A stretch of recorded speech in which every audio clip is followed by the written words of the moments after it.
morning. Good morning. How's everybody doing? So good. Hi. So we're getting started with today's program is pretty tight, so I just don't want to waste any time. Welcome back to the fall of 2018 semester. And we just, I think, got the 2018 fall ADW syllabus posted on Moodle, and also a copy was sent. I want to introduce you to our new senior AA, and that is Zadie Long. There she is. She's moved from international studies, and I'm very delighted to have Zadie. I've worked with Zadie before for the Phi Beta Delta programs and other things. So I've known Zadie for a long time, and it's been a wonderful partnership, I think, and beyond the ADW, but now it's going to be even tighter and better. So thank you, everybody. I just want to share with you very sad news, and I think I sent out an email about it. You all know Paul Jackson, and some of you know him for a long, long time because he was at Spelman. Even when I joined I came to Spelman in 1990, yes. And he was there before. And I've known him since we started the ADW program, and he was part of the faculty, the first faculty group that taught ADW. And he came back last year as he retired from Miami University in Ohio, and he came. Actually, we were on Facebook, and he messaged me saying, I'm coming back to Atlanta, and is there anything part-time kind of teaching? And I said, oh yeah, we need you in ADW. And it was such a wonderful partnership with him. And I just wanted to say that I really miss him very badly, and it's been a little rough last 2 days, I think, just knowing what had happened. But I just wanted to share that with you. And we will be programming in memory of Paul Jackson. I've already asked, you all know that Dr. Michael Gomez was the founding director of ADW. He came to speak to faculty on May 3rd retreat, and many of you were there. I, of course, communicated with Michael about Paul, and we agreed that when Michael has agreed to come back in October to speak to our ADW faculty, and he agreed to, because we were thinking of naming his lecture in memory of Paul Jackson as his one. And of course, we'll do other activities as well. I just wanted you to, update you on that. And please talk to me about the project that is ongoing, the publication project. We'll update you individually. We're still kind of getting. I've gotten 7 articles, and that's pretty good. If you are interested in doing book reviews, some of you have indicated, so please follow up with me. Thank you. I'll have Frank come over. Okay. Thank you, Dr. Perez. This is yours. Okay. Stealing photos. Good. Well, good morning, everybody. Good morning. Good to see all of you. I know some of you have had busy summers. Hopefully that despite them being busy, that you did have some time for rest and relaxation. And Dr. Correct didn't have much time for rest, even as she was flying over to Ireland. I emailed her several times about something. So it's been busy, but a good busy. First, I want to just kind of introduce myself. I've known many of you for quite some time. We've worked together on different projects, but just to kind of establish myself in terms of this particular project, I am the PI for the First in the World grant. And a lot of people would say, well, what connections does she have with metacognition or with ADW? Well, briefly, back when the Earth was cooling, I won't tell you how long I got my degree, my PhD in curriculum and instruction from UNC Chapel Hill, and the focus of my work was on metacognition. So I did a field-based experimental study in a middle school. In addition to that, throughout my career, I've worked in the area of multicultural education, taught teacher educators about diversity and how to make their classrooms more inclusive and so forth. So this particular project has been it's a wonderful conclusion for me, I guess, from a career perspective. Well, it's bringing us, it's, you know, coming, this, making the circle, going around in a circle. But anyway, it really merges some of my interests, and I think clearly it merges your interests because you've all been extremely supportive and quite engaged in the whole process. So what I'd like to do first, and by way of introduction, you should have received a playing card when you came in. Most of you did. You may now turn your card over and see if you can find someone with the same number that you have.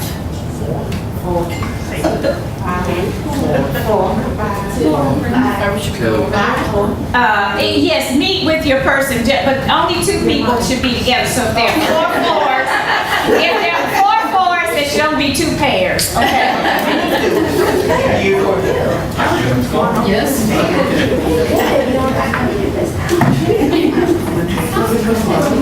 Oh, you want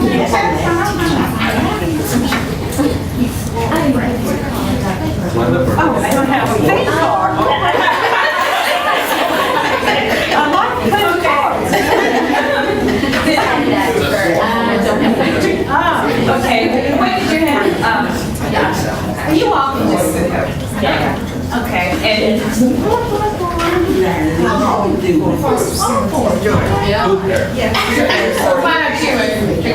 well, and you can do 3 people if you want each arm.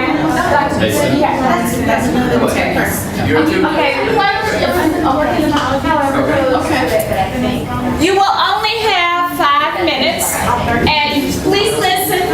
You'll only have 5 minutes, and within that 5 minutes time, learn the person's name, your partner's name, what department or discipline area, and then describe some of your scholarly involvement to each other.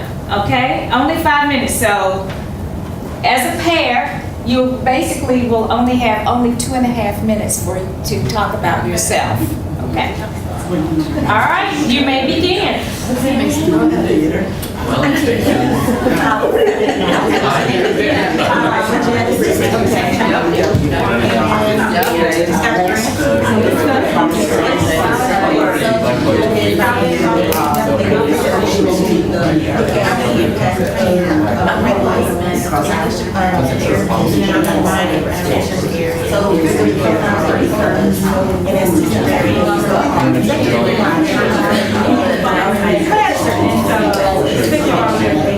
What's your number?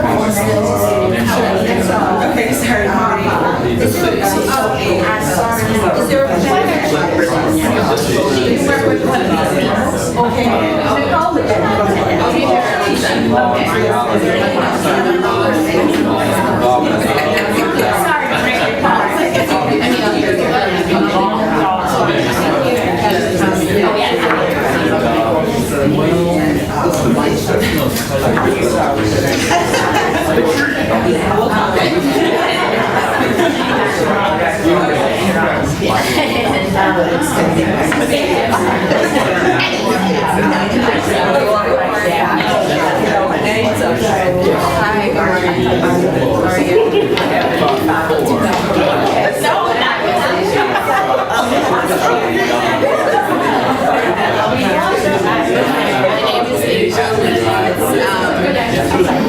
My department's international studies. My discipline is African diaspora studies in Latin America.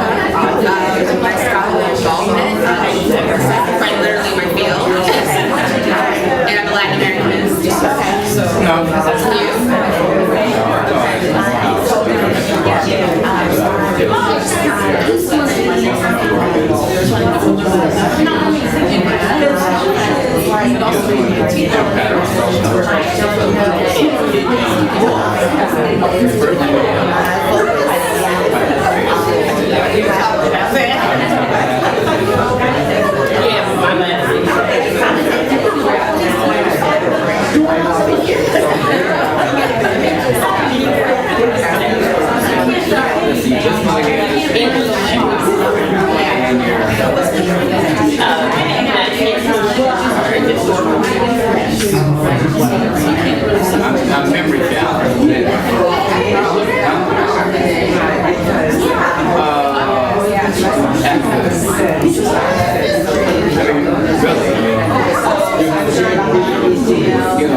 about economy right now. You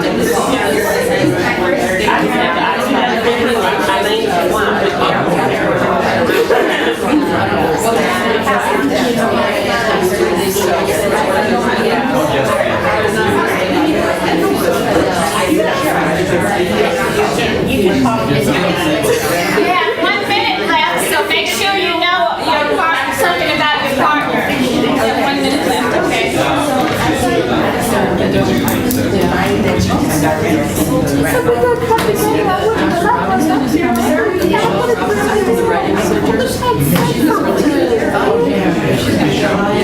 No, it was just that one time. Very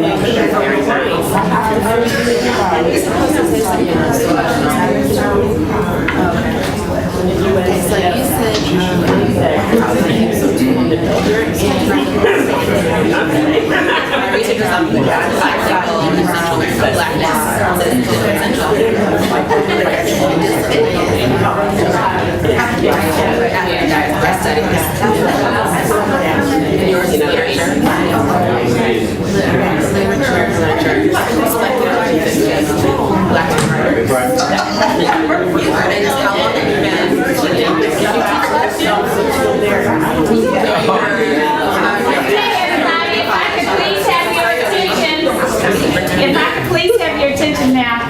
Now that you've had a chance to meet your partner, I'm going to ask each of you to introduce the person that you talked to.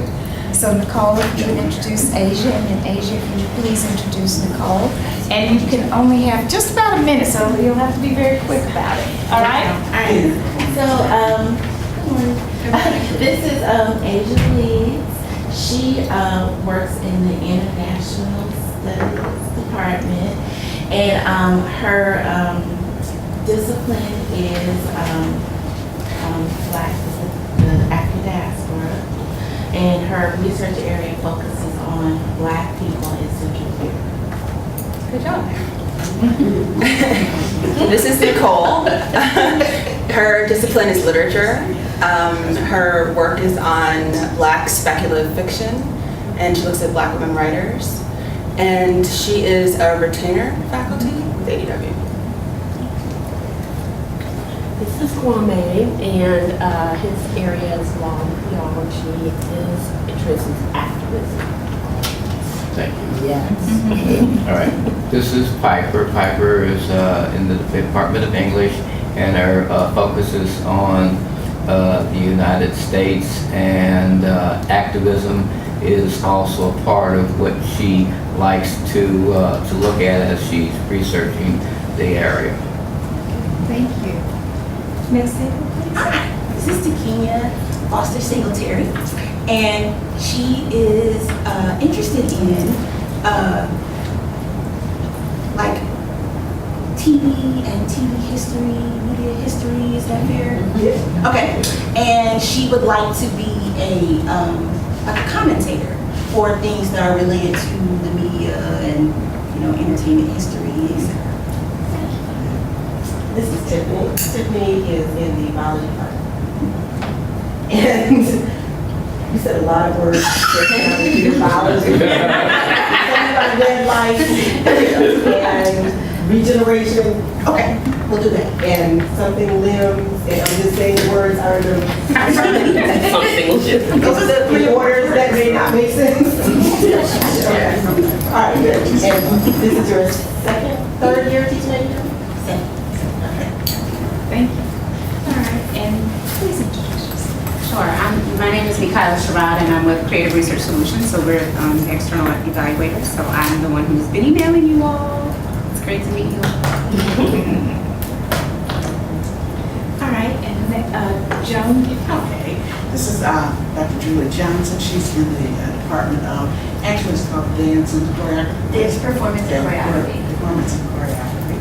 And she has a PhD, and her studies were focused, and this is her first time teaching ADW, we're focused on community building in West African dance culture. I'm trying to mess it up, but that's pretty much what it is. And she just is an active dancer and choreographer herself. So she's going to bring a special talent and interest to ADW.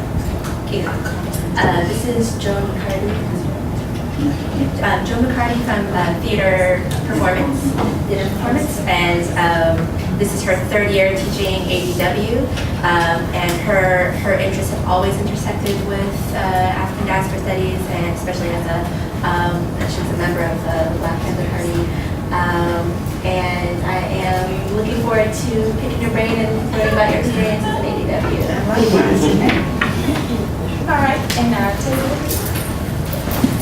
This is Elisa Griffin in the biology department.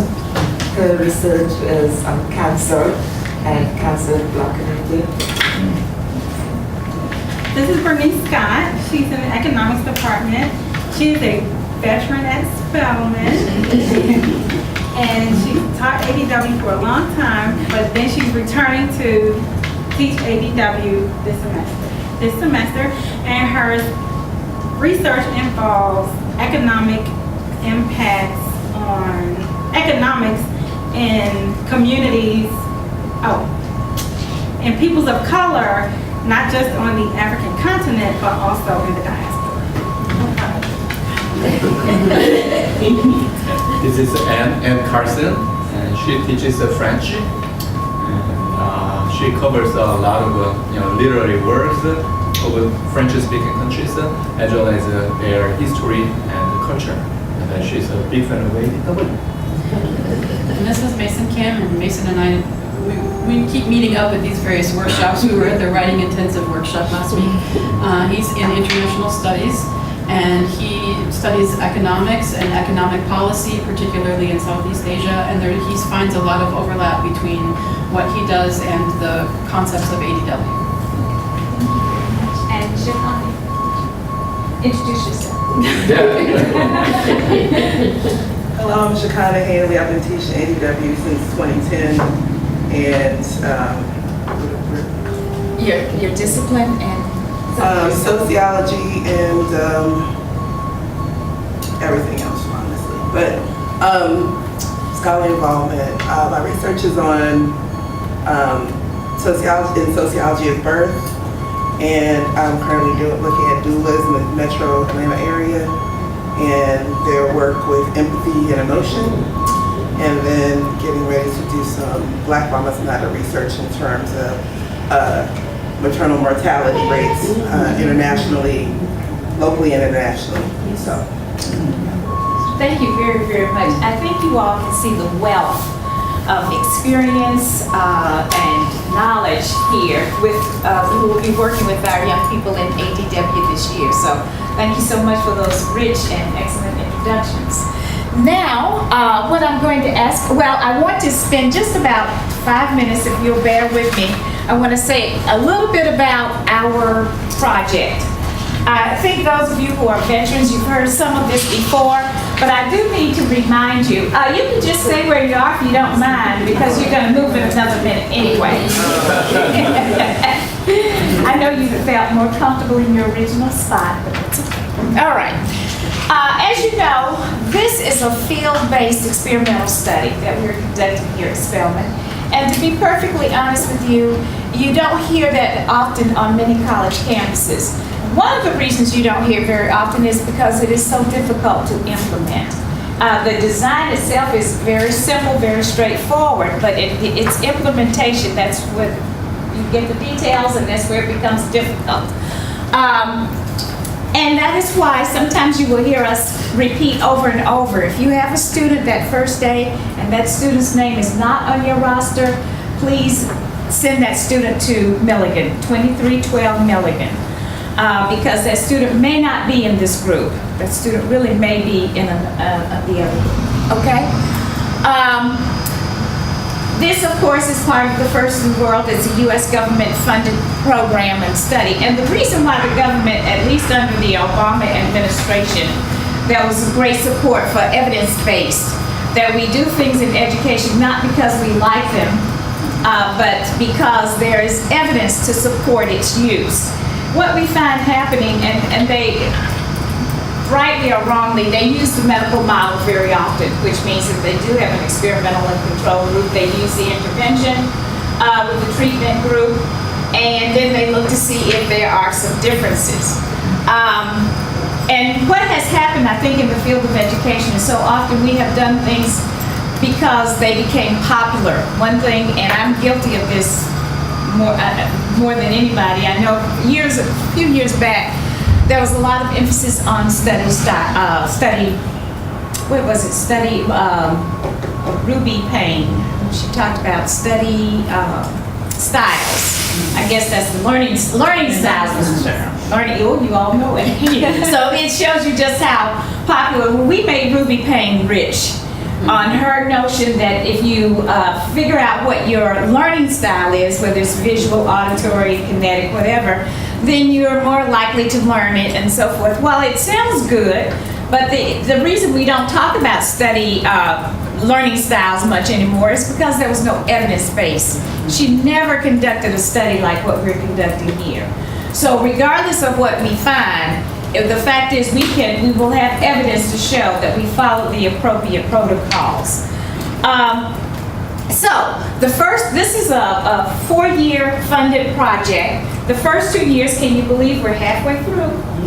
It's hard to believe, but we are. The first 2 years we focus on the classroom and what happened in the classroom. And it doesn't mean that we will no longer focus on the classroom. It means that we're introducing a new element.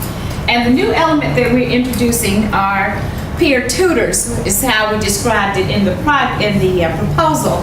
But we've since worked on this and we've changed the name to better reflect what their actual role will be. It's not that we're expecting you to do anything so much with the peer recitation facilitators, but I think it is important that you know what their role is. They will be working with your students enrolled in your class in small group sessions, and they will be facilitating discussions. And the purpose of the discussions is really to expand on, give them opportunities to clarify information and just really examine what is the impact of peer tutoring on the whole learning process. The peer recitation facilitators have been vetted. We have selected 26 young women who are outstanding because you nominated them. That was the first hurdle. They've probably been vetted more than the folks in the White House.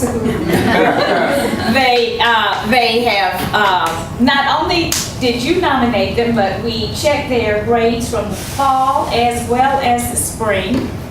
And we had them to come in for group interviews last spring, and they were outstanding. If I could point out one highlight for me of working in this project, going to those group interviews was one of them.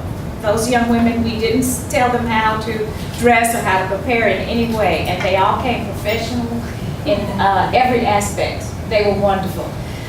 They facilitated very brief small group discussions. And so that's what they will be doing. In the meantime, I do think it's important for you to know that these young women will be conducting 4 sessions a week. They'll be working with small groups, as I said, from your classes. They will attend a staff meeting every Friday where we will talk about what are some of the issues and so forth. And we certainly welcome you sharing with us ways that you think we can improve or that the facilitator can improve. They will not be in your class. These sessions will be held between the times of 5 and 9 o'clock in the evenings. They will be held all across campus, probably in some of the empty classroom spaces. We do have a handbook for those students, and they will they will collect their own data for us. Are there any questions? Yes. How will they be communicating with us? Well, they will know who you are because hopefully during the first week of class, they will come to your class, introduce themselves, and they will introduce themselves to your students. Okay. And then you will exchange emails, and so certainly and throughout the whole process, they will communicate with you either directly or through our peer tutor coordinator, Natasha Emanuel, who you will meet during lunch. I think you may have met her last spring, but anyway, we'll meet again. And they will complete program evaluations. Yes. So how many are there? And are they all, I guess, sophomores? Maybe? They are all sophomores. There are a total of 26. We do have some on retainer in the event that one of the regular folks is unable to complete her responsibilities. And there will be 2 assigned to each instructor. Okay. So we'll know who the ones, that's what my question was like. So they will be assigned us and you should have received an email, and I know it was sent out last night, so you may not have had a chance to look at it, but we did send emails last night to tell you the name of the student, but certainly you'll have a chance to meet that student. They will contact you. And always, if you have a question, certainly Natasha would be first line of defense, and certainly anytime you can certainly call me, and we'll work together to make sure that any challenges are resolved. The PRFs are required, just as you are, to maintain confidentiality. They're required to, not allow students to sit in on their sessions unless that student is on the roster, and they will observe, they'll take notes, and they'll certainly inform you probably on a weekly basis in terms of tardiness and absences and any of those kinds of things. One of the things I did want to mention that I kind of alluded to earlier is that the importance of experimental design is that you are able to show or provide evidence that either the intervention worked or the intervention did not work under the conditions that we have described. And one of the best ways to ensure that is through random assignment. Random assignment is kind of based on the medical model, that people are selected. There are no criteria. It's just by luck of the draw that you happen to be in one group or the other. Not only were faculty randomly assigned at the beginning of the project, but students are randomly assigned each year. And as you know, though, any first year advisors, you know that your students, when you get the list today, they will already be assigned to their ADW class. So we're asking for first year advisors to try to encourage students if they're asking for a change, that it's a legitimate reason to request a change in their class. Sometimes they come in and say, well, I have to change because I just don't think I can get up at 8 o'clock in the morning. Well, I mean, I think we'll have to encourage them to think about getting up at 8 o'clock in the morning. Okay. So the whole point of random assignment is there are no differences between the groups. And so if we find differences in terms of performance at the end, we can attribute it with great confidence to the intervention as opposed to any other factors. But it is important, and this is one of the real problems with conducting an experimental design, especially in a context like this. In a medical model, I mean, people don't know what kind of medicine they might be receiving, so there's not much conversation. But on a college campus, there's a lot of exchange. But to the extent that we can minimize it, I would encourage us to do so. So that's part of this, the whole issue of spillover that can occur.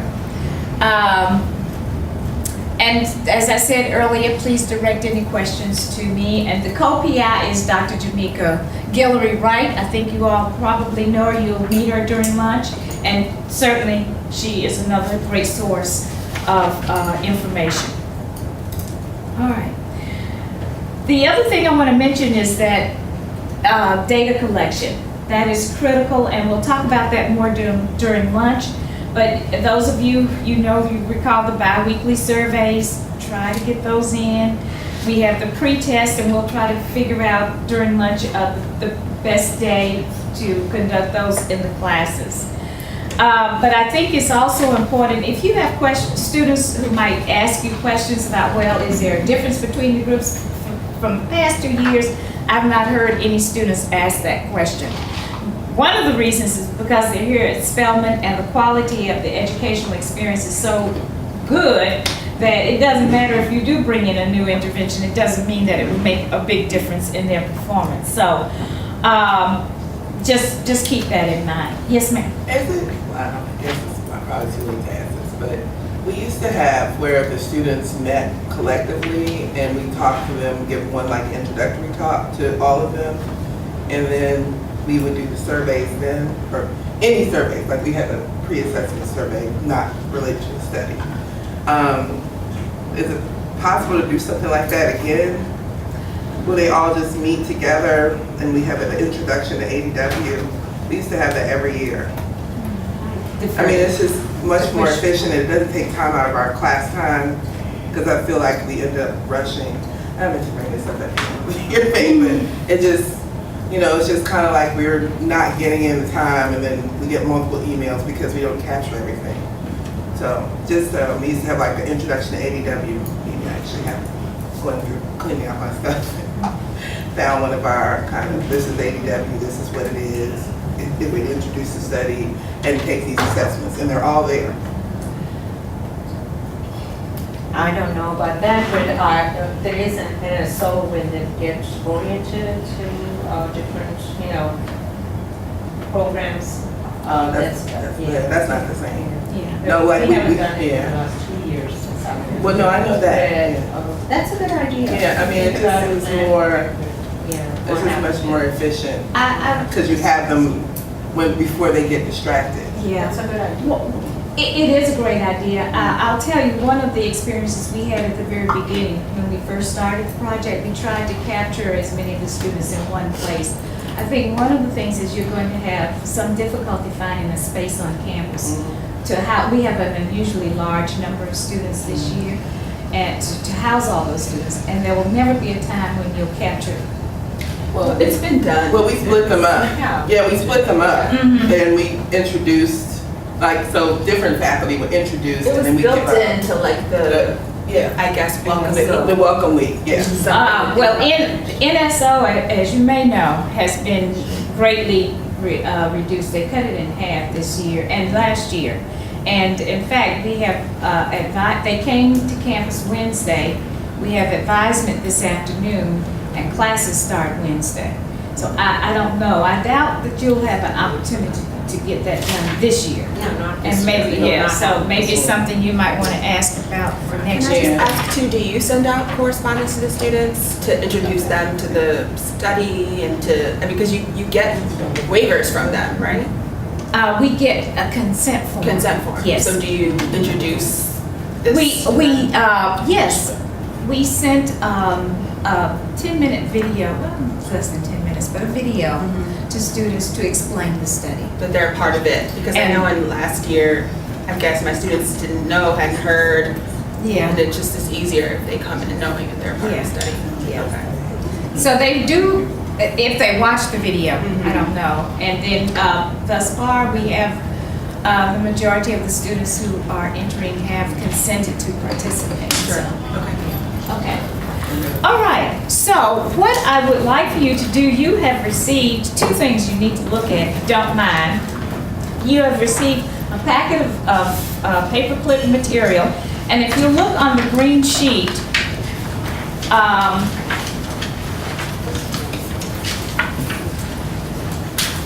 you'll see the terms of engagement. But before we actually talk about that, Dr. Pushpa-Fred is going to introduce that part. But before we do that, you should have received a playing card. If you haven't, please pick up one. And all of those of you in the same suit should sit at the same table. So this is a club. There are diamonds and hearts and spades. So there should be at least 4 tables. Where are spades? Can spades come here? I'll give a spade. Look, we have all this space. I'm sorry, Donna, you have to pick the card, please. And then that will determine where you'll be.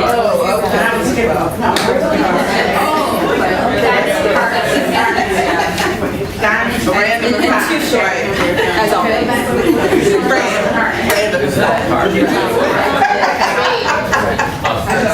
Yeah, it was in. And the other diamonds? Okay, great. Yeah. Where's the cards? The cards, ask Michelle. That's really intense. Cards. decided to take a couple weeks and stay. Where did you go? Was in Costa Rica. Costa Rica. Yeah. I'm pretty much living in the jungle. Oh.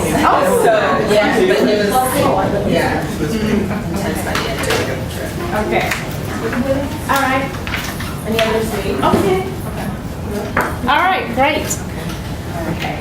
I'll just explain to you what was sent. I think earlier in the letter from ADW and FITW combined workshop. This is a moment where within your group you will discuss how you would interrogate terms of engagement. And they are listed in the green sheet for the first part of the course, that is ADW 111. And then you have another list for ADW 112 in the spring semester.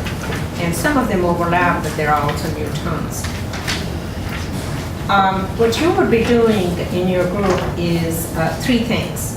Connect the terms of engagement with the readings for the first 6 weeks of the semester. You have the syllabus attached to your package. Secondly, describe how these terms create a framework or lens that will be used throughout the semester. You can also consider ways in which they illuminate concepts and ideas throughout. I'm just saying there are different ways of looking at it. At least provide at least 3 takeaways for students. Those are the 3 things you want to discuss in your group. And I think one from the group will present. Is that Yes. your idea? Yeah. Okay, thank you. And I'll put those questions there here on the PowerPoint so that you can see. So you will have about 15 minutes in your groups. Well, perhaps a little bit, I'm sorry, a little bit more time. Yeah, about 45 minutes, okay.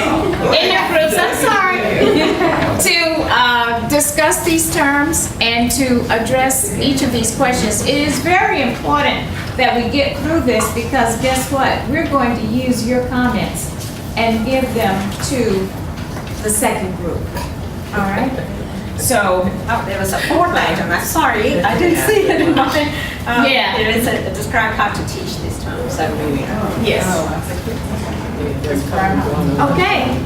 Oh, and I'll bring around posted paper so that you can, and then when it's time for report out, we'll tell you how that will be done. Oh, you know what? I left my. We're dividing these up. Every group will not do all 3. So would you guys take the first? Yeah, I apologize. That was one thing I forgot. The first 3 terms. You take the second 3 terms. Third 3 terms. And I think you guys, because you're the largest group in terms of more numbers than 4 of you, you'll take the last 4 terms. I think that divides it up correctly.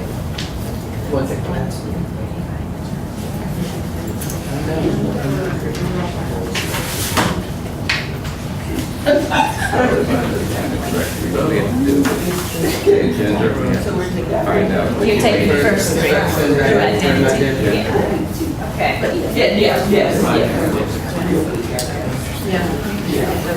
Yeah. I got that part. You take the start there. First. So it would be race. Gender. I did it all right. You take the second 3? Yes, you take the second 3. Race, gender, and sexuality. Should we talk about I mean, the construction analysis is way up. In your class. Is that clear? Okay. And I'll bring that. And you all take the last one, which starts on Week 3.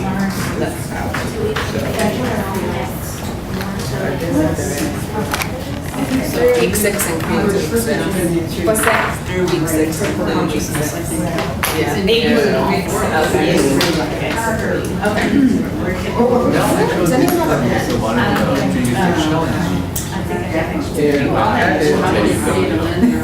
Last year. Black work. Black studies. Yes. So you're looking at that. So we got on the- week 3, done it to the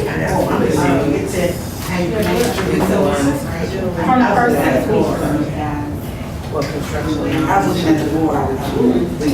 First 6 weeks of the semester. So why don't we just put like concepts from the end to the first point, the first 6 weeks? Concepts connect. I mean, for each point, like this prairies. You know what I mean? Mistake, I was looking at my notes. I can't even tell. What was the tell? I had three. That's why I'm like, I have my conversation now. Well, that was just what we're doing to read, so we're supposed to say, in terms of everybody else, you find it and that. My question is, are we thinking something more than just that in that piece that says connected terms? Describe how these terms are being framework. Okay, I see. And provide some Okay, I got it.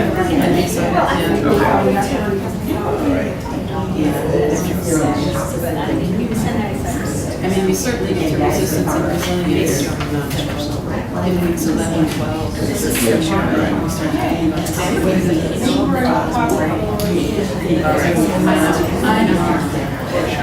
I know. I always focus on practical, because I think that's something that John Henry Clark and some of the other folks have talked about. That's where it's no deep flow.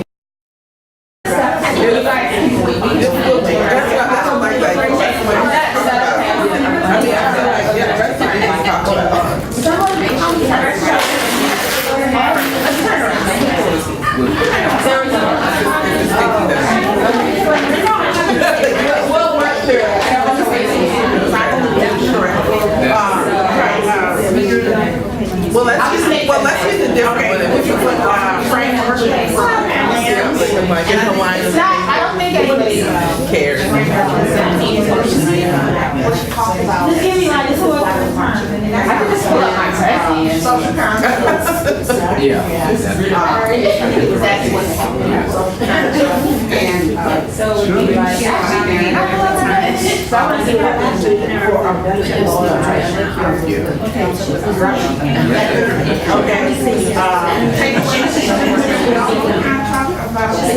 Back to making. What we achieve right now. This is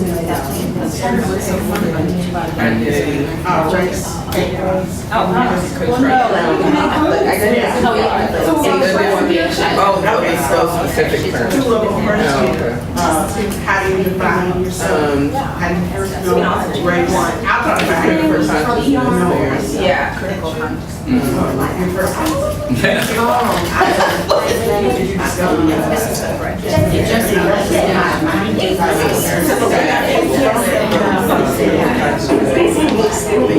We have our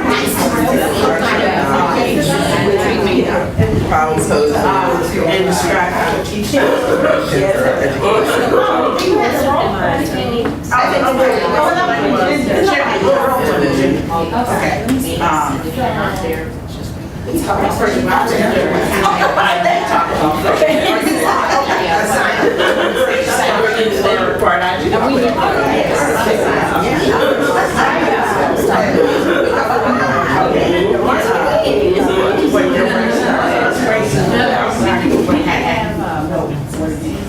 And what do you think now? I just hate to reinvent the wheel. Well, I think another thing that is great and then Not the stuff. Okay. true. but I was thinking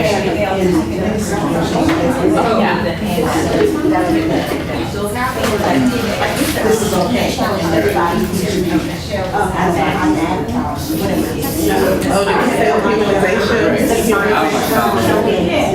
is the first dollar to come here.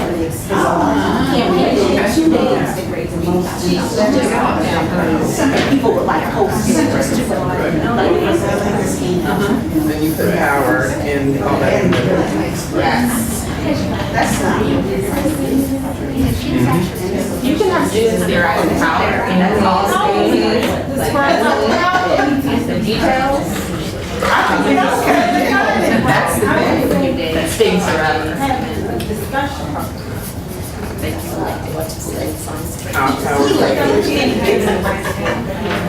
You know what, for such a let's all try to document somebody who is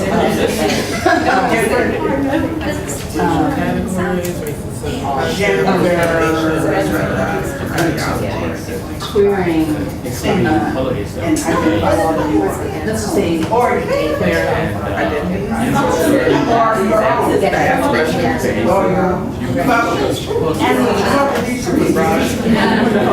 got you. I like your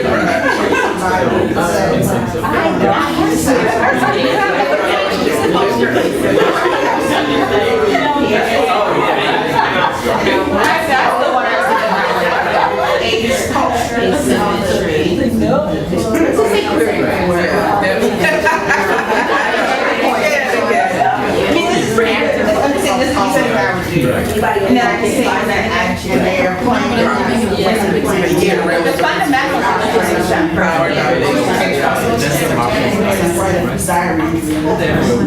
and then that's where like othering, all that starts to fall in there. Subjectivity and the subjectivity. You did it. Looks like you're playing. So, been in contact with Team B. Do you guys want to talk about it?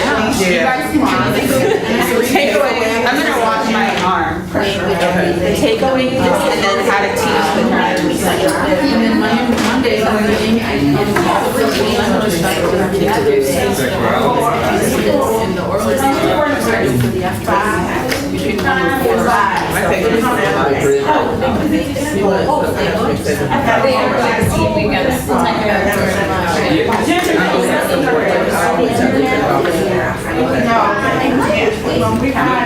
it's Week 5 has Jackson Senator and then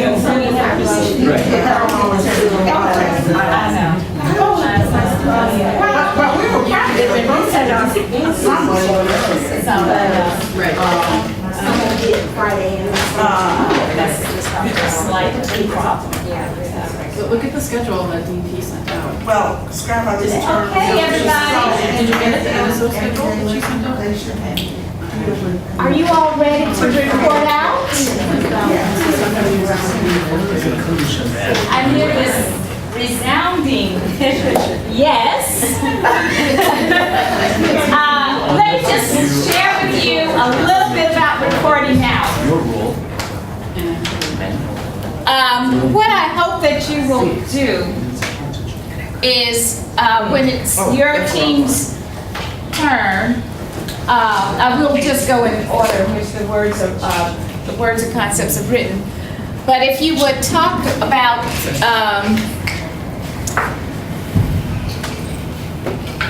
I would like for everybody in the group to share something. So if one person talks about maybe bullet 1 and bullet 2, and then someone else would talk about bullet 3, and someone else would talk about bullet 4. So that's the way we'd like to do that. Okay. Which group had the first terms construction of knowledge? You did. You did. Okay. Can you guys go first? Okay. So, I mean, there are so many things happening in all of the rings every week. So, actually, let me just start with our framework, and then we can say a little bit more about the concepts. So we know a lot's going on in the first 6 weeks. There's some difficulties, right? We're introducing mostly brand new college students to critical concepts that they've never heard of, right? A lot to do with race, gender, sexuality, etc. So for this reason, the first 3 weeks, particularly the construction of knowledge, becomes really important, right? We're asking them to think about how they know what they know. So bring in epistemology, etc. So what I do, actually, can I just, well, maybe I can just put it right here. Isn't there a thing? No, not really. Can you all see? Yeah, I mean, you know, I can read some of the words. It doesn't matter. It might change, right, depending on you and your class. But when I think of a framework or a lens that you're using to analyze something, I kind of build this frame for my class with Prezi. So I say that we're going to add to this week by week, thinking about, you know, fact making is down here, critical consciousness, racial formation, gender shaping institutions, right? Different epistemology and ideology, gender asymmetry. I mean, it could be a lot of different things with that. Week by week, these concepts are going to help us build a critical framework. So then they can see how we're building from week by week and how we can make connections even when it's not that apparent. We have a lot of things here that are coupled that don't have like obvious connections, right? So we're telling them that we're just building upon week by week. And actually in the first class, I'll kind of have this empty. Well, I guess we start off with a couple, right? And so the rest will be blank. And so I'm saying that we'll just proceed and fill in this framework. So by the end of the semester, we'll have a critical framework that we'll take into 112. Is that clear for everyone? I'm not sure what more we can say about connecting the terms of engagement with the readings from the first 6 weeks of the semester, other than to say that the work we do around critical consciousness and the construction of knowledge is really key for this course. So, I mean, you all know it because you're teaching the course as well, but we really have to disentangle the production of knowledge for them, how they know what they know. And I think a lot of the readings here do a great job of that. Fran, I don't know how much, you know, there's a time limit here. I don't know how much more detail you want me to go into connecting the terms of engagement with the readings, but this is to say that we find particularly week 1's, week 2's construction of knowledge be connected through each week that we've seen in indeed the entire semester.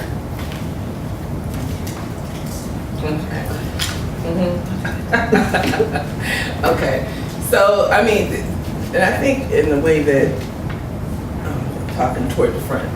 So I think in the way that Asia just pointed out, we can then start to see how they have this lens, and when they walk out, one way for the takeaways, I mean, they start to see how power circulates through identity construction, how power circulates through domination, and how that starts to filter through their consciousness of who they are and all that. So I feel like they walk away with a map of how to interpret and access the information that they're reading and then apply it. So for instance, with Crit Crack, they can see that application. One of the ways that I talk to them about is like we'll have two instructive readings or one, and then we'll have one where you apply the concepts from that reading. So then they'll start to go through and do an analysis based on their framework of the concept that they walked out with. So so that's one that's a couple of takeaways.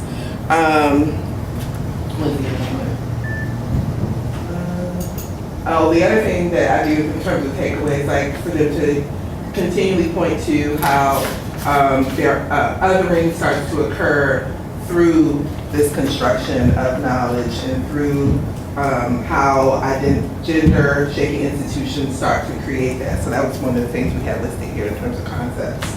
So they start to just apply it to the reading more specifically. So in terms of teaching, I give them an application. So we start to give them an application. So I'll show a clip from Race, Power, and Illusion that talks about the construction of race historically, and in the talk about Hegel and Gobineau, and then how this Enlightenment period. So we try to see how through the shaping of the identity in the diaspora and the construction in the diaspora, we start to see this intentional project. So that's one, and then we mentioned the story of Nancy Spider and constructing that as well. And all of this will continue to come back throughout the semester with the different applications in terms of identity formation. What's the, I have one more thing. I also think if you use something like this to come back to, then you can have students fill out what the frame would be, and they can always just kind of be thinking in this way as they read, because sometimes they don't understand why they're reading this thing. So it can sort of help them trying to piece together, how does this help me to understand, you know, power, domination, ideology as it relates to the African diaspora, or how does that help me understand diaspora, or how does it help me understand identity? So I think that this could be useful to keep track of what you've been doing. We want to gain momentum. And I think one of the other things I have them do is start to pull an example from what they see in the news or in that they experienced before they got to Spelman. And the other thing I have them do is the themselves coming into identity. What is a Spelman woman? How is your Spelman identity being constructed in this first few weeks, this couple of weeks of being in school? So they then apply like what's happening there, right? So that's another 2 lanes. Oh, and lastly, I ask everyone to write their own diaspora story, which I just started last year. And I think what that brings to the surface is that there's a lot happening in our classroom. It's much more than this sort of US-based African-American narrative that gets circulated, so that comes up. It also helps me get to know my students. And some of that comes out when I ask them about coming in and Spelman too. And they're like, well, I don't know what this is. And you all will have some notes to share. I've tried to write down things. Please, because we have to share with the other too. Okay. All right. That was very good. I just wanted to say yes, that was it was captures a very lot. good.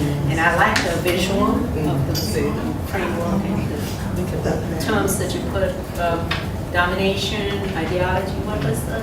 Power, domination. Yeah. For me, if our students leave the semester understanding power, domination, and ideology, that's my goal. Right. The details can get lost. Yeah. But if they think that they can, about who has power, what is power, how to intervene in it, right? How does domination shape my life, right? How do ideologies teach me to think that certain things are true and others are not? Then I think that that's the goal here. That's great. That's great. Boy, that needs to be taught beyond Spelman Well, to counteract some of the notions of fake news. So that's why it's important so all of this for me, for connecting with it, it's not like an either or thing. That's one thing, it's not either or. But making sure that they have a sense of this constructed discourse. So I'll advance like discourse and othering to get to these roles of power and how that the power structure does that. And if you don't have that power, and then it goes back to prayer, right? So if you don't have that power, you don't feel like your consciousness is relevant until someone says you're relevant. But to access that will make the difference. So we come back to these first few readings, the first several readings, multiple times throughout the year, not just this semester, because they start to, as Asia beautifully put it on here, that becomes like this nice ground for them to start from, and they can see it everywhere. So, and that's what just reiterating to them, reflecting back through how we work with each reading, like later in the semester, an Asian brought up this, like I said, scientific racism, how that comes back into play, and like, oh, well, that's that power structure, right? So. Okay. Thank you very much. Group 2. Okay. So our terms of engagement included race, gender, and sexuality.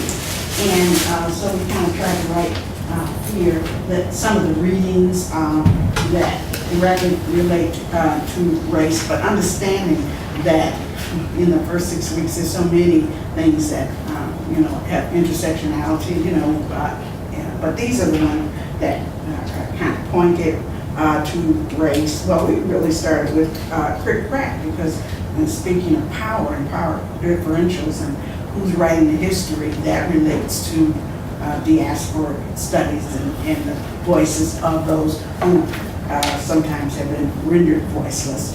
And then we talked about, of course, racial formations. That's a very important one. And let's see, and then Audre Lorde references, of course, how race is used and utilized, can be used to oppress. And from some of the lenses that we thought would be important is to really make folks understand that race is a social construct, and some of those readings talk about how historically, we were not always defining people racially, and how race has been used to oppress, and there has been historically then hierarchy. We're going to make these different, arbitrary in some ways, decisions of who belongs to what, and it's going to be very muddy, but we're going to say, since we're powerful, we're going to define who is what. And then, in terms of a framework, we say you have to even look at the Beverly, Dr. Tatum's article in terms of how you define yourself and how, when is it, what race do you consider yourself, and how did you first learn that you were that? Because you didn't come out of the womb, with a little black power fist saying I'm black, you had to learn, and I think, especially because I come from the theater world, I think in storytelling, and I remember, and I share some of these things, and then we could give an assignment. How do you first determine that you were this, and what do you think of yourself now in terms of yourself? I remember I grew up in a very black community on the south side of Chicago, and I didn't really understand race until we moved, trying to be, moving on up as the Jeffersons, and I was confronted in an all-white school, and I was the only black child. I knew what race was then. That's what I learned, that I was other and black, and unfortunately at that time, not feeling so good about it, and then they had their stories about that, and in terms of a takeaway, we have to understand how, we have to understand how that's utilized as a tool of oppression, race, and that doesn't have to be. And I already talked about how we know, and how we define, how we can understand the power differentials and become powerful, understanding that these divisions, categories, or whatever you want to call them, do exist, and what's the historical background of that, and how we can move forward too. And then that assignment that I already talked about. How then gender, of course, is all related, and there's you want to talk about these are the readings that specifically in the first 6 weeks, and then I think, and we all agree that some students just this gender versus sex, what is it? This is the first time many of them have even come to understand the difference. So we do a little role play that I know has happened in my class. For the students who feel comfortable sharing, they just say, okay, I am a woman. I've always been a woman. I'm proud to say I'm a woman, and my gender is a woman, and I just don't get what you're talking about as the difference. Can you explain it? Yes, from a biological perspective, you are assigned a sex based on your genetics. If you possess a Y chromosome, then your sex is male. And if you do not, your sex is female. Okay, and then that makes my gender. Because when I fill out the applications, they don't ask what my sex is. Does that make me a woman in gender? Well, from a biological perspective, we do not consider gender. Gender is a social construct. Oh, okay, teacher, I don't understand. Are you saying my sister's having a gender reveal party? What should she be having, a sex reveal party or what? That might be a more appropriate term. But you know, when we think about the capitalism that we're living in, we'll have a big wedding and spend a lot of money. We'll have a gender reveal party and spend a lot of money. And then we'll have a baby shower and spend a lot of money. Okay. Oh, okay, so are you saying that in my head, I mean, my genitalia may be male, but I feel like I need to wear a dress that makes me gay gender? Well, your genitalia is determined by the presence or absence of a Y chromosome. If you have a Y chromosome, you will get male genitalia. If not, you will develop female genitalia. Yeah, okay. Well, I'm very confused. Well, I'm a good role play. So these kinds of questions that if we can create a forum where students can really do the reading and really dig deeper and understand some of those differences, we think that some of the takeaways, well, the lens is that we hope that they will live the rest of their lives, and especially as they live here on this campus, not giving a side eye to people, you know, who, you know, we were talking about it in the group that this is the first time that maybe they've had these conversations and they're coming from churches and some families who are going to be opposed to any kind of understanding and celebration of gender differences, and that we do not intend to let them go forth and you know, do those side eyes or punching about when they see folks, and that they can celebrate and understand that difference and advocate for a more inclusive world and non-oppressive world of all of those. And so, I want to do that, the assignment we talked about, you know. I like to throw in things that are current, because with race we talked about, you know, Paris Jackson, Michael Jackson's daughter, has said that she is white, and she is black. And you know, what do they think about that? Just some research, how did we do this construct? And then I'm a fan, and I know some people might not know about it, or might not be a fan of it, but I would like them to, you know, for homework, look at Pose or something. I think it's groundbreaking in that you have transgender, wonderfully talented actors playing roles of transgender people. And I would think maybe they could just do a diary entrance of a person who has a different gender identification, thank you, than perhaps they do, or maybe somebody, one character from there, and so that they can come to some greater understanding and then deal with that. And Then we had sexuality, but it wasn't. Yeah, we didn't, but with sexuality, we didn't have a chance to get to that, but to talk about heteronormativity and the heterosexual privilege that we take for granted. I always start off with my own stories, you know, when I first came, my first year at Belmont, I was standing in front of the class and I said, oh, I see greatness in you all's performance, and you know, you grow and you get married and you have your families and your children. I just wish you all the best and such. And someone came up to me afterwards and said, and they had never come out. People that said, I'm gay, and I was in Mars too. And that really hurt me what you said. I know you meant to say it nicely, but it hurt me because I'm not gonna have that, and that's not. And I've lived my whole 4 years here, and that's what everybody says. And I was speechless. It hurt me to my core, but I never have forgotten that. You know, because you know, include everybody in the room you don't know.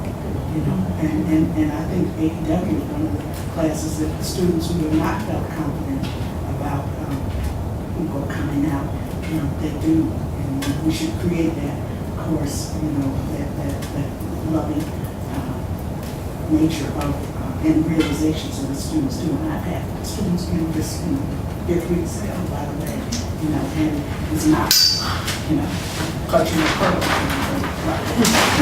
So, you know, we go through the checklist, and students, it's very important. But sometimes in class, people do very quiet because I think they're grappling with that. So, I don't know, I think that, Kwame, you had some things to add. No, in terms of race, I just think that we can just add that people confuse nationality, ethnicity, and race.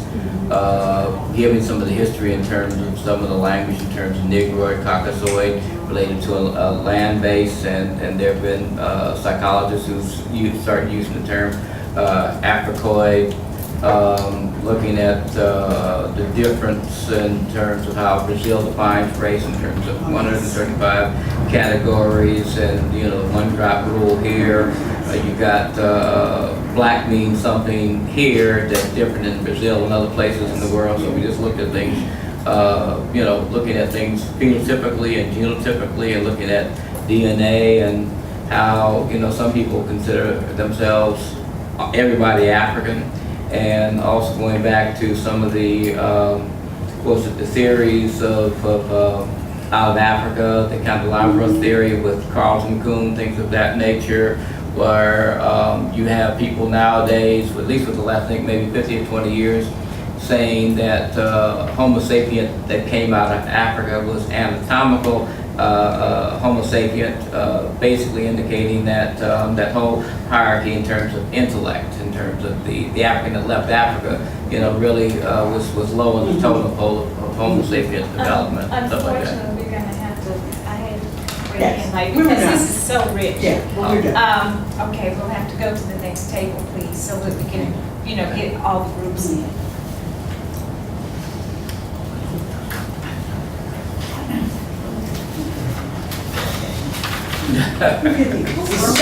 Oh, thank you. Okay. Start for neat writing. Oh, yes. Okay. Alright. So, our terms were heteronormativity, trans identity, and class. And we thought we would, we had a good discussion. And so we talked about the takeaways that we thought students should have from the class. Heteronormativity in terms of like what each term means and how it connects to the course objectives for the semester. So heteronormativity is treated as default identity, how it's reflected in culture. So we just talked about how if you see, Takina brought up a good example, when you go to see a romantic comedy, the assumption is that, the love interest is going to be a man and a woman. And even within that male-female dynamic, there's certain assumptions about how the man will behave and how the woman will behave. And so, and then also just the fact that heteronormativity is enforced through power structures, right? So, if there's, going to be a big wedding, the wedding's between a man and a woman, there's a narrative that is, presented, So in terms of trans identity, we talked about that, the takeaways for the students as a trans identity possibly being a response to heteronormativity, to the creation of a new collective identity. And as an extension of that, we talked about solidarity. So yes, you create this identity that's not anchored into heteronormativity, but it would be easier to sustain and nurture if it's done in community and solidarity. And then we talked about the fluidity and tension between internal and external definitions, and that goes back to solidarity. So you are born biologically with a certain gender identity, but who you feel you are inside from a gender sexuality standpoint is different. So how do you bridge the connection not only for yourself as an individual, but also externally, how people perceive you. And that again ties back into solidarity and community. And in class, we just talked about how it reinforces heteronormativity as an identity as a base of society. Also, it's a condition for your new identity. One of the examples that we thought we were getting towards the end, but one of the things we talked about was just this idea that in a real, in terms of economy and where you are in the class, for some people, who they identify, how they show up in the larger world in terms of their gender identity will have real implications on civil practices, like when you go get your driver's license, you know, when you have to go get a passport, but also in terms of, you know, where will you work, right? You know, and so in some instances you have people who have trans identities they become entrepreneurial, right? And so, you know, and that kind of feeds into where they work and how they make money, and then that in turn feeds into capitalism and notions of class and power structures, right? So those are some of the takeaways. In terms of the readings that support these takeaways, we were talking about, you know, the Frere's, how do you say his name? Very notions of, you know, construction of knowledge again, right? How do you determine, who determines and decides? Well, how do you learn about gender and identity, right? And then Tatum in terms of identity, right?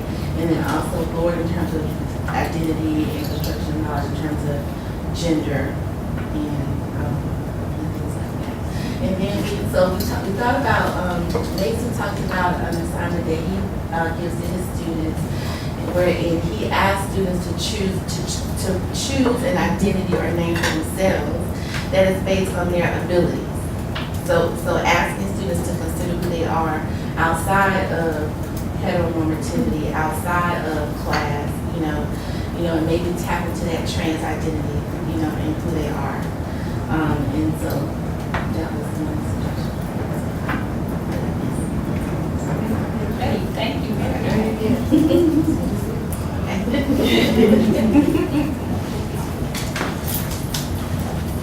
We're talking a little differently, but probably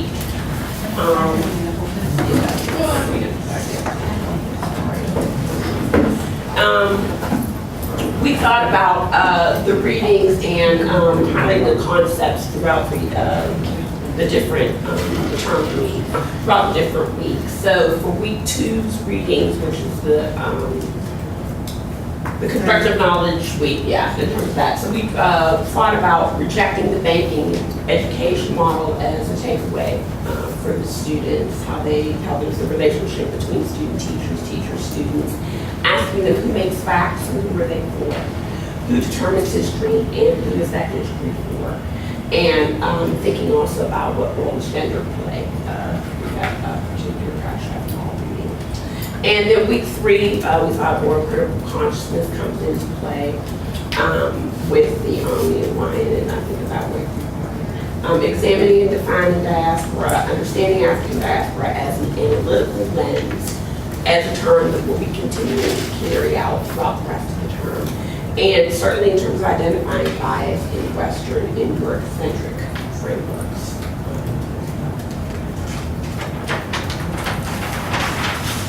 So weeks 4 and 5, we thought focused more on intersectionality, which is, you know, that term of engagement that they come to dearly love. To think about how race is defined and by who.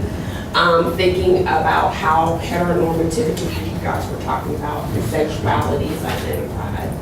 And as you guys were talking about the need to distinguish between gender and sexuality, so that hopefully during this particular time they really can kind of see how these identities overlap, collide, commingle, all of that kind of stuff with intersectionality. And then week 6 is we sort of got to that in terms of starting to think about those readings during that time, dealing more with critical consciousness, intersectionality, awareness of the roles of women, particularly in antiquity, and the Ashe reading, allowing that to be a critical consciousness in terms of using that as a critical lens through which to learn how to talk about the pieces in the museum, and, you know, becoming more of an analytical and critical thinker as well. So those were how we divided it up by the weeks in terms of thinking about the takeaways for the students' math.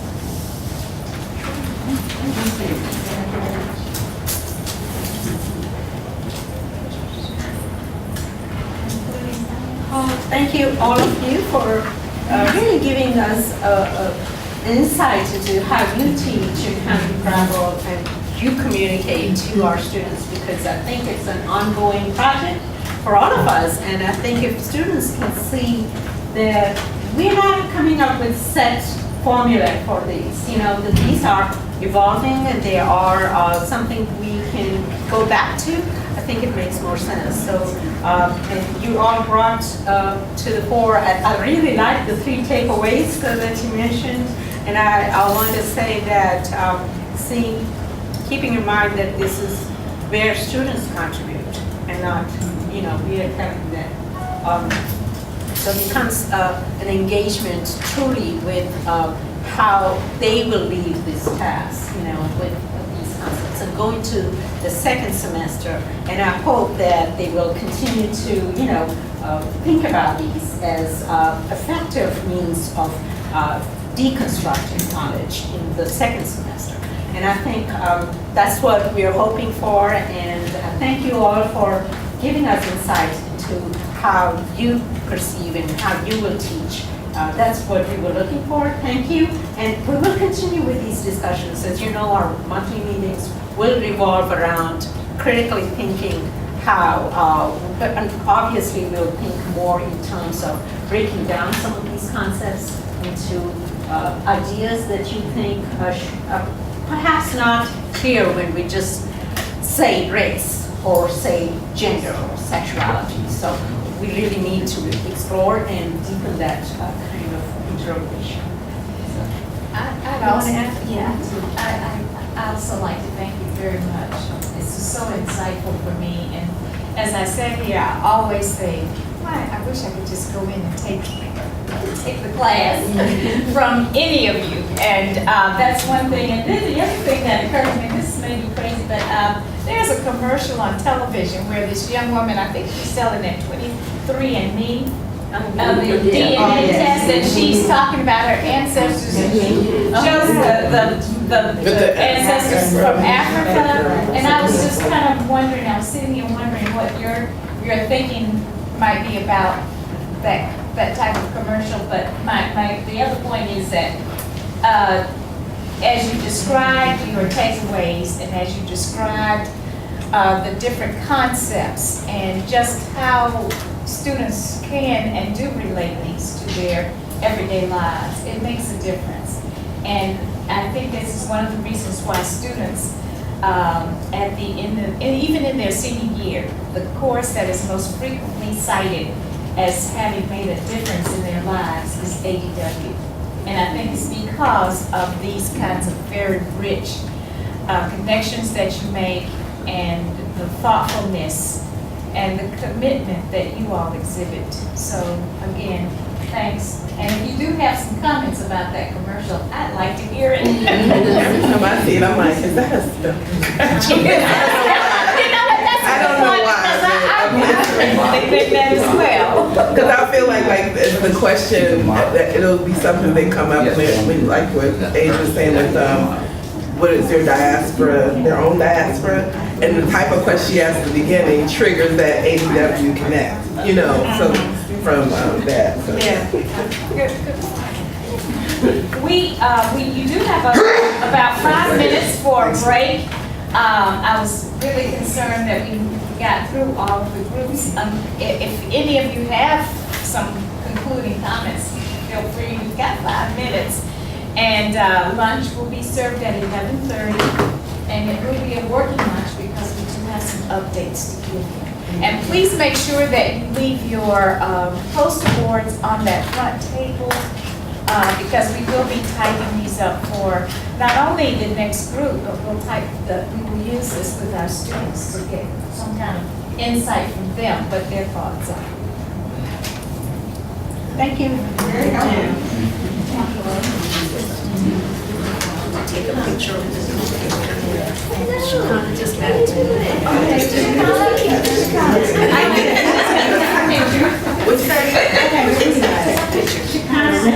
to get your blue picture. Oh, okay. I'm sorry. I need that.